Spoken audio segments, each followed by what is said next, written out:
자, 오늘 저희가 함께 나눌 말씀의 제목은 그리스도의 율법 아래에서입니다. 그리스도의 율법 아래에서. 제가 지난 청년부 연합예배 때 이제 각각 갈라디아서 1장과 2장을 본문으로 해서 설교를 했었습니다. 간략하게 그 설교들의 제목으로 그때의 내용을 상기해보면 1장을 본문으로 했던 설교의 제목은 복음의 수호자, 사명자, 순교자였습니다. 또 2장을 본문으로 했던 설교의 제목은 그리스도의 죽음이 헛되지 않도록 이었습니다. 갈라디아 교회 교인들이 이신칭의의 원리를 버리고 율법주의로 돌아가려고 하자 그리스도의 복음을 유일한 진리로 수호해라. 율법주의로 돌아가는 건 그리스도의 죽음을 헛되이 하는 것이다 라고 바울이 외치고 있었다라고 1장과 2장을 통해서 우리가 볼 수 있었습니다. 이것에 이어서 오늘은 갈라디아서 3장을 살펴보면서 하나님이 우리에게 주시는 말씀이 무엇인지 보도록 하겠습니다. 자, 성경을 보면은 3장 1절 위에 제목이 나오거든요. 그 제목을 보면은 갈라디아 사람들에게 호소하다라고 나와 있습니다. 말씀의 내용을 보면 이제 호소하는 걸로 볼 수도 있는데 제가 생각했을 때는 호소라기보다는 질책에 더 가깝다라고 제가 느낄 수 있었습니다. 사도 바울은 갈라디아 교인들을 향해서 강하게 질책하고 있습니다. 3장 1절 처음부터 어리석도다 갈라디아 사람들아 라고 말을 하고 있죠. 어리석도다. 이거는 호소라기보다는 질책에 더 가까운 거죠. 제가 3장을 쭉 읽으면서 어떤 느낌을 받았냐면 마치 제 귀가 아픈 것처럼 느껴졌어요. 왜 그러냐면 사도 바울이 제 귀에다가 대고 와다다다다다다 잔소리를 퍼붓고 있는 그런 느낌을 제가 받았거든요. 그 가운데서도 말씀을 보면은 바울이 갈라디아 교인들에게 질문을 굉장히 많이 하고 있습니다. 근데 이 질문들이 진짜 궁금해서 물어보는 질문이 아니라 도대체 너 왜 그러냐? 이러면서 답답함에서 나오는 질문인 거죠. 그래서 성도님들도 제가 느꼈던 걸 함께 느껴봤으면 좋겠다는 생각이 들어서 1절에서 3장 1절에서 7절을 가지고 제가 좀 각색을 해서 들려드리려고 합니다. 바울이 말하는 것처럼, 실제로 말하는 것처럼. 그런데 제가 성도님들을 대상으로 하면은 너무 버릇없는 것처럼 보일 것 같아서 제가 미안하지만 청년들을 대상으로 좀 잔소리를 한번 해보려고 해요. 바울의 잔소리, 제 잔소리가 아니라 바울의 잔소리라는 거 한번 감안하고 한번 귀가 아픈지 안 아픈지 한번 들어보시면 좋겠습니다. 자, 일단은 제가 화난 감정을 좀 끌어올려야 됩니다. 얘들아, 너희 왜 이러니? 여기 십자가 안 보여? 예수님이 우리를 위해 십자가에 못 박히셨다고 내가 몇 번이나 얘기했는데 누가 그게 거짓말이래? 내가 진짜 하나만 확실하게 짚고 넘어가자. 너희 성령 받았어? 안 받았어? 너희 안에 성령님 계시니 안 계시니? 너희 진짜 성령님이 계신 게 너희가 율법을 잘 지켜서야 아니면 예수님 덕분이야? 너희 진짜 기껏 성령으로 시작했다가 바보같이 멍청하게 이제 와서 다시 육으로 돌아갈래? 너희가 그동안 만났던 성령님은 도대체 뭔데?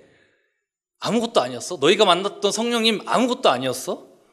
하나님이 너희한테 성령을 주시고 구원해 주신 게 너희가 율법을 잘 지켜서 그런 것 같아? 아니면 복음 듣고 예수 그리스도를 믿어서 그런 것 같아? 자, 봐봐. 창세기 15장 6절에 보면은 아브라함이 하나님을 믿음에 그것을 그에게 의로 정하셨다라고 나와 있잖아. 하나님을 믿음에, 아브라함이 하나님을 믿음에라고 나와 있어. 믿음에. 이게 무슨 뜻인 것 같아? 하나님을 믿으면 다 의인으로 삼아주신다는 거 이거잖아. 율법이 아니라 믿음으로 의인으로 삼아주신다고. 이해가 좀 가니? 여기까지입니다. 박수 받을 건 아니고요. 여러분 어떻습니까? 귀가 좀 아프신 것 같나요? 바울이 얼마나 답답한 심정이었는지도 느껴지시나요? 그런데 저는 겨우 1절에서 7절까지의 내용을 가지고 이렇게 말을 했을 뿐입니다. 그런데 이런 질책을 바울은 갈라디아서 끝까지 하고 있다는 거예요. 여러분, 우리는 바울이 귀 아프게 말하고 있는 것처럼 믿음으로 아브라함의 후손이 되는 줄 믿습니다. 말씀을 계속해서 보겠습니다. 8절을 보면 함께 읽겠습니다. 또 하나님이 시작.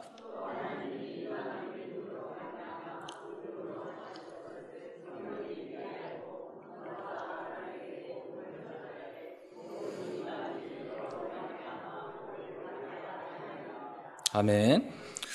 여러분, 여기서 중요한 게 성경이 미리 알고 먼저라는 것입니다. 성경이 미리 알고 먼저.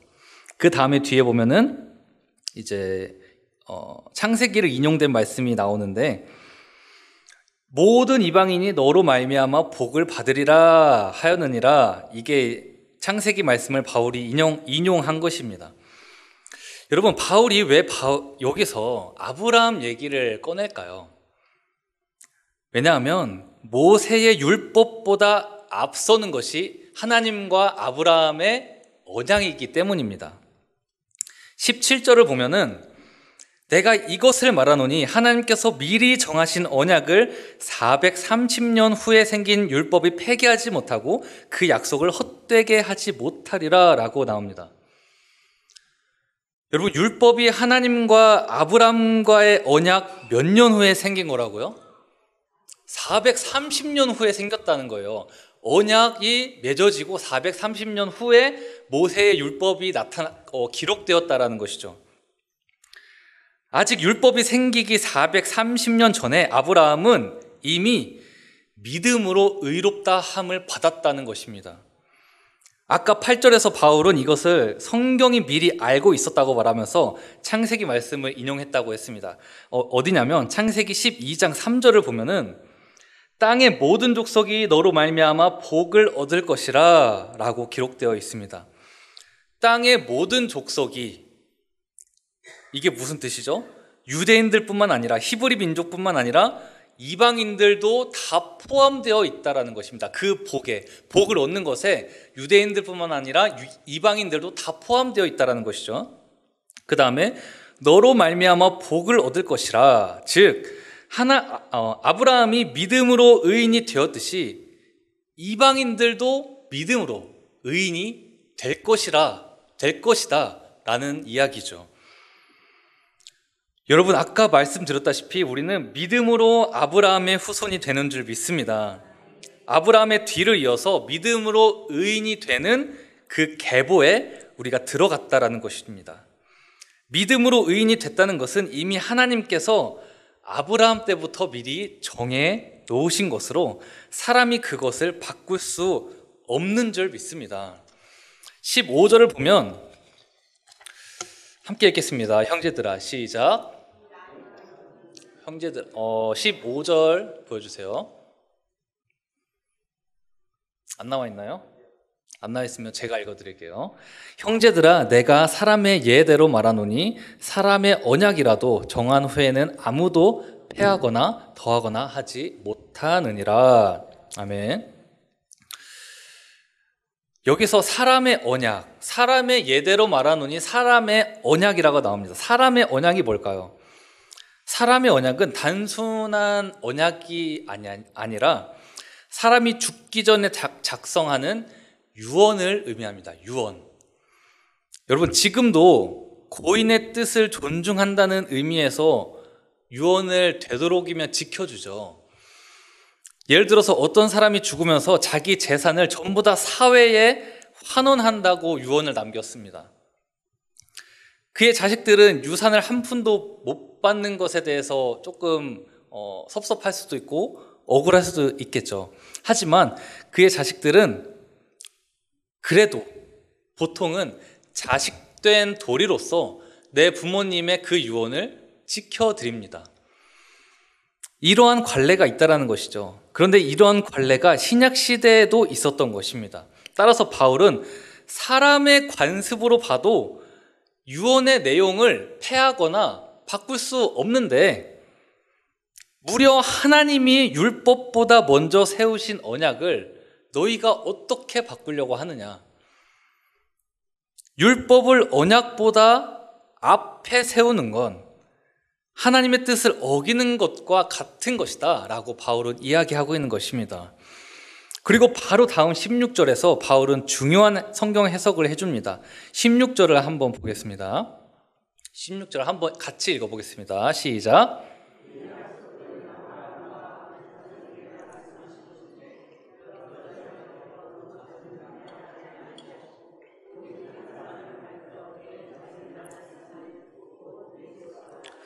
아멘. 여러분, 바울은 창세기에 기록된 말씀에서 언약의 대상이 되는 아브라함의 후손이 여러 명의 후손들이 아니라 단 한 명의 후손, 즉 예수 그리스도를 가리킨다고 설명하고 있습니다. 성경에 기록하기를 후손들이라는 복수 형태의 단어가 아니라 그냥 후손, 단수 형태의 단어로 기록한 것은 실수도 아니고 우연도 아니라 하나님께서 예수 그리스도 한 분을 가리키고 계신 것이다 라고 바울이 이야기하고 있는 것이죠. 따라서 여러분, 육신의 혈통으로 보면 유대인들만 아브라함의 자손입니다. 아브라함의 후손입니다. 하지만 하나님께서 예정하신 아브라함의 자손은 결국 누구뿐이었습니까? 하나님이 예정하신 아브라함의 자손이 누구뿐이에요? 오직 예수 그리스도 한 분뿐이었다라는 것입니다. 유대인들이 하나님이 예정하신 아브라함의 후손이 아니라 오직 예수 그리스도 한 분만 아브라함의 후손이다라고 하나님께서 예정하셨다라는 것입니다. 그런데 여기서 중요한 사실은 진짜 중요한 사실은 그 예수 그리스도를 믿고 섬기는 우리도 역시 아브라함의 후손이 된다라는 사실입니다. 왜냐하면 그리스도를 믿는 자는 다 그리스도 안에 속한 자들이기 때문입니다. 내 안에 그리스도께서 계시고 내가 그리스도와 연합했고 내가 그리스도로 살기로 고백했기 때문입니다. 그렇기 때문에 우리는 아브라함의 후손이 예수 그리스도 한 분뿐이지만 우리가 예수 그리스도를 믿을 때 그분만을 섬길 때 우리가 그 안에 연합되어져서 우리도 역시 아브라함의 후손이 된다는 것입니다. 여러분, 갈라디아서 2장 20절을 보면 바울이 이것에 대해서 고백하는 것이 이미 나와 있습니다. 함께 우리도 고백하는 마음으로 읽어보겠습니다. 시작. 내가 그리스도와 함께 십자가에 못 박혔나니 그런즉 이제는 내가 사는 것이 아니요 오직 내 안에 그리스도께서 사시는 것이라. 이제 내가 육체 가운데 사는 것은 나를 사랑하사 나를 위하여 자기 자신을 버리신 하나님의 아들을 믿는 믿음 안에서 사는 것이라. 아멘. 우리가 왜 아브라함의 자손이라고요? 내가 그리스도와 함께 십자가에 못 박혔기 때문에 내가 사는 것으로 고백하는 것이 아니라 내 안에 그리스도께서 사는 것으로 우리가 고백했기 때문에 나 역시도 아브라함의 후손이 될 수 있다라는 것입니다. 여러분, 이 고백이 우리의 진실된 고백이 되길 원합니다. 이 고백을 하면서 예수 그리스도를 믿는 우리가 하나님께서 아브라함에게 언약하신 후손, 진정한 하나님의 구원 백성인 것을 믿으실 수 있기를 바랍니다. 다음으로 19절 상반절을 보면은 그런즉 율법은 무엇이냐라고 바울이 질문합니다. 율법으로 의롭다 함을 받을 수 있어요, 없어요? 없습니다. 그러면 율법으로 약속에 따른 유업은 받을 수 있어요, 없어요? 없습니다. 율법으로 의롭다함을 받을 수도 없고 율법으로 약속에 따른 유업도 받을 수 없는데 왜 하나님은 사람들에게 율법을 주셨고 그 율법의 역할은 도대체 무엇이냐는 겁니다. 바울은 이렇게 대답합니다. 19절 중반절을 보면 범법함으로 더하여진 것이라 라고 대답합니다. 즉 율법은 인간의 범죄 때문에 한시적으로 잠깐 우리에게 주어진 것이다 라는 것입니다. 또 19절 하반절을 보면 천사들을 통하여 한 중보자의 손으로 베푸신 것인데 약속하신 자손이 오시기까지 있을 것이라 라고 나옵니다. 여기서 중보자는 모세를 가리킵니다. 율법은 모세를 통하여 주신 거라는 거죠. 그리고 그 모세를 통해 주신 율법은 약속하신 자손, 누굽니까? 예수님이 오실 때까지만 유효하다는 것입니다. 율법은 예수님이 오실 때까지만 유효하다는 것입니다. 본문 23절을 보면 믿음이 오기 전에 우리는 율법 아래에 매인바 되고 계시될 믿음의 때까지 갇혔느니라 라고 나옵니다. 믿음이 오기 전에는 우리가 율법 아래 매여 있었고 계시될 믿음의 때까지 갇혀 있었다. 다시 말해 예수님이 오시기 전까지 율법은 어떤 역할을 했느냐? 예수님이 오시기 전까지 율법은 사람들을 관리하고 감시하고 감독하는 역할을 했다는 것입니다. 예수님이 오시기 전에 사람들을 거룩하도록 또는 의롭게 살도록 관리하는 역할, 그걸 누가 했다고요? 율법이 했다는 것입니다. 율법이 우리를 거룩하게 살도록 관리했다라는 거예요. 관리자의 역할을 해왔다는 것입니다. 자, 그렇다면 예수님이 이 땅에 오셨습니다. 이 땅에 오셨으면은 더 이상 감시자가 필요 없고 감독자, 감시자, 관리인이 필요 없어요. 그러면은 그 율법은 필요 없는 것일까요? 이제 버려야 되는 걸까요? 유통기한 다 지나는 음식처럼 버리는 걸까요? 21절을 보면 그러면 율법이 하나님의 약속들과 반대되는 것이냐라고 바울이 묻습니다. 율법과 그리스도의 복음이 서로 상충되냐는 것이에요. 율법과 복음은 서로 반대되는 것이냐? 서로 상충되는 것이냐? 복음이 이미 있으면 율법은 버려야 되는 것이냐? 라고 묻는 것이죠. 바울은 바로 대답합니다. 결코 그럴 수 없느니라. 율법이 직접적으로는 구원을 가져다 주지는 않지만 직접적으로 구원을 가져다 주지는 않아요. 하지만 율법은 율법대로 하나님께 부여받은 목적이 있다는 것입니다. 22절을 보면 이렇게 이야기합니다. 그러나 성경이 뭐죠? 곧 율법이죠. 그러나 성경이 곧 율법이 모든 것을 죄 아래에 가두었으니 이는 예수 그리스도를 믿음으로 말미암는 약속을 믿는 자들에게 주려 함이라. 아멘. 즉 하나님께서 우리에게 율법을 주신 목적이 무엇이라는 겁니까? 율법은 우리가 죄 아래 갇혀 있었다라는 사실을, 내가 죄 아래 갇혀 있구나라는 사실을 절감하게 한다는 것입니다. 이 죄에서 해방되는 방법은 오직 예수 그리스도 한 분뿐이구나 라는 것을 우리가 그 율법을 통해서 절감하게 된다는 것이죠. 그래서 그 율법은 도구로서의 역할을 하게 됩니다. 어떤 도구로서의 역할을 합니까? 죄를 깨닫는 도구의 역할, 우리를 예수 그리스도에게 데려다주는 길잡이의 역할을 하게 된다는 것입니다. 24절을 보면 같은 맥락으로 이야기합니다. 이같이 율법이 우리를 그리스도께로 인도하는 초등교사가 되어 우리로 하여금 믿음으로 말미암아 의롭다함을 얻게 하려 함이라. 예수님이 오시기 전에는 우리를 감시하고 우리를 관리하던 역할을 해왔던 율법이었지만 예수님이 이 땅에 오신 이후에는 어떤 역할을 해요? 우리를 예수님께로 인도하는 길잡이의 역할을 한다는 것입니다. 그렇게 변했다는 것입니다. 역할이 변했어요. 그러므로 여러분, 여기에서 우리는 이제 율법이 교회에서 어떤 역할을 하는지 생각해 볼 필요가 있습니다. 이제 율법은 교회에서 어떤 역할을 하게 될까요?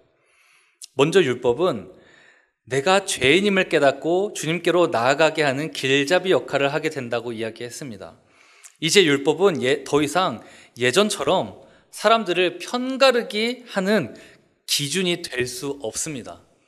옛날에는 율법을 가지고 사람들을 갈라놨어요. 너는 율법 잘 지켰어, 오른쪽. 너는 율법 잘 못 지켰어, 왼쪽으로 서.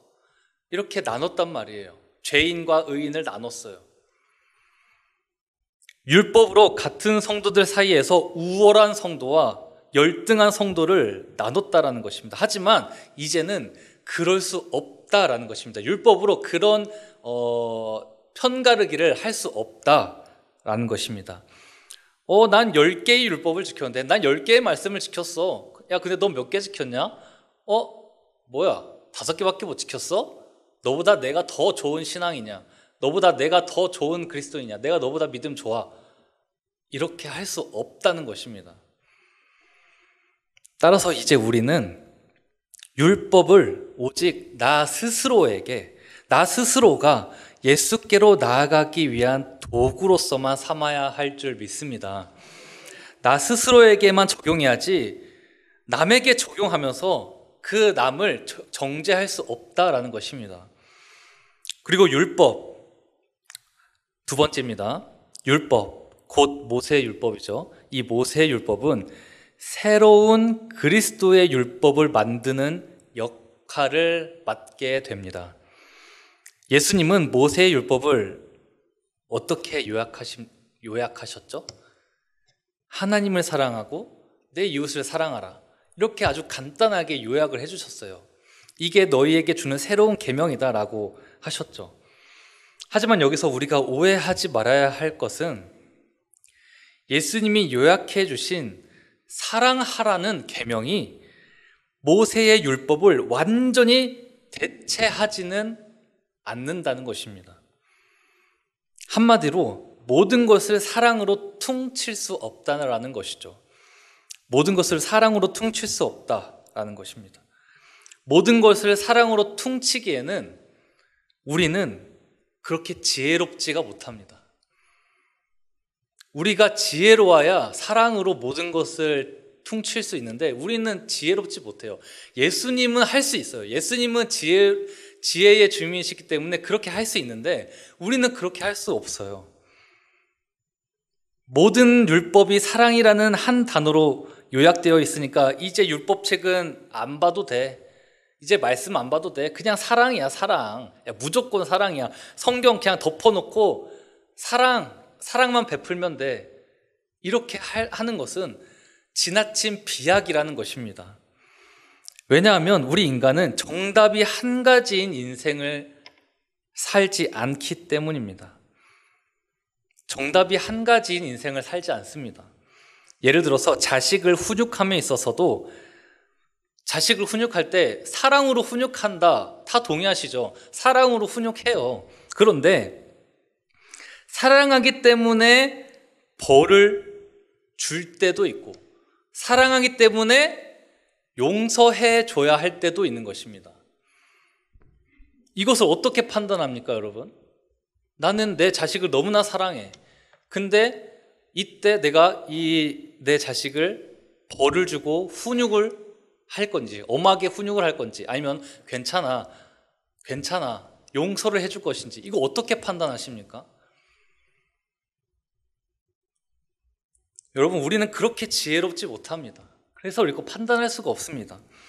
애매할 때가 많고 우리는 정확한 판단을 내릴 수 없는 한계를 지니고 있습니다. 따라서 율법은 사랑하라는 예수님의 새로운 계명이 단순히 감상적인 것이 되지 않게 해주고, 율법은 사랑하라는 예수님의 새 계명이 그냥 두루뭉술하고 추상적인 것이 되지 않도록 만들어줍니다. 그런 역할을 하게 된다는 것이죠, 율법이.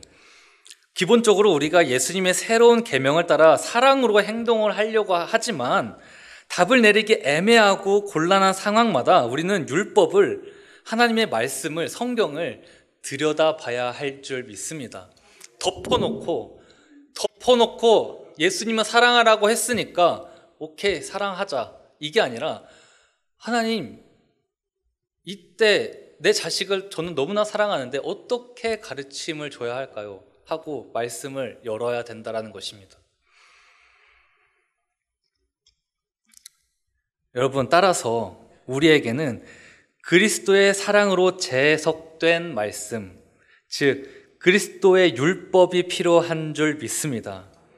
모세의 율법이 아니라, 우리가 모세의 율법 아래에 있는 것이 아니라 우리는 그리스도의 율법 아래에 있어야 하는 줄 믿습니다.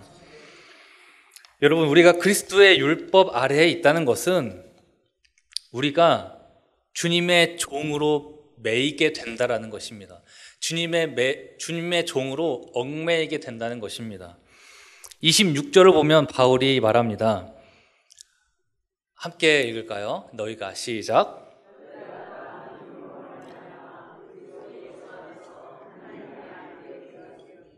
아멘.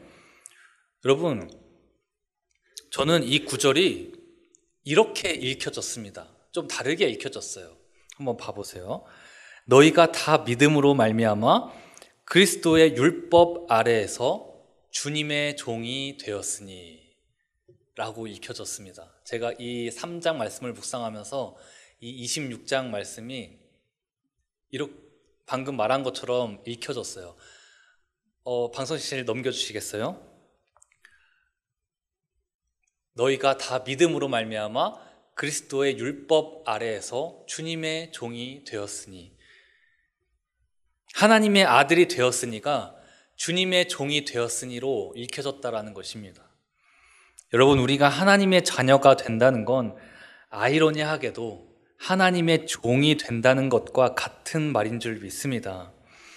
하나님의 자녀가 되면 여러분, 내가 원하는 대로 다 할 수 있을 것 같고 내가 다 원하는 대로 누리고 사는 것이 아니라 내 것은 하나도 없는, 하나님의 자녀가 되면 내 것은 하나도 없는, 내 것은 다 버려야 되는 주님의 종이 된다라는 사실입니다. 내가 내 것이 아니고 내 삶이 아닙니다. 29절을 보면 함께 읽어보겠습니다. 29절 너희가 시작. 너희가 그리스도의 것이면 곧 아브라함의 자손이요 약속대로 유업을 이을 자니라. 아멘. 여러분은 내 것입니까? 그리스도의 것입니까? 그리스도의 것입니다. 여러분은 나 자신의 소유입니까? 그리스도의 소유입니까? 여러분, 저를 따라서 한번 고백해 봤으면 좋겠습니다. 나는 주의 것. 내 삶은 주의 것. 한 번 더 하겠습니다. 나는 주의 것. 내 삶은 주의 것. 아멘. 여러분, 내가 주의 것일 때, 내 삶이 주의 것일 때 우리가 주님의 유업을 이어받을 구원의 자녀 되리라 믿습니다. 저와 여러분 모두가 하나님 나라의 유업을 상속받는 주님의 자녀가 되길 간절히 소망합니다. 기도하겠습니다.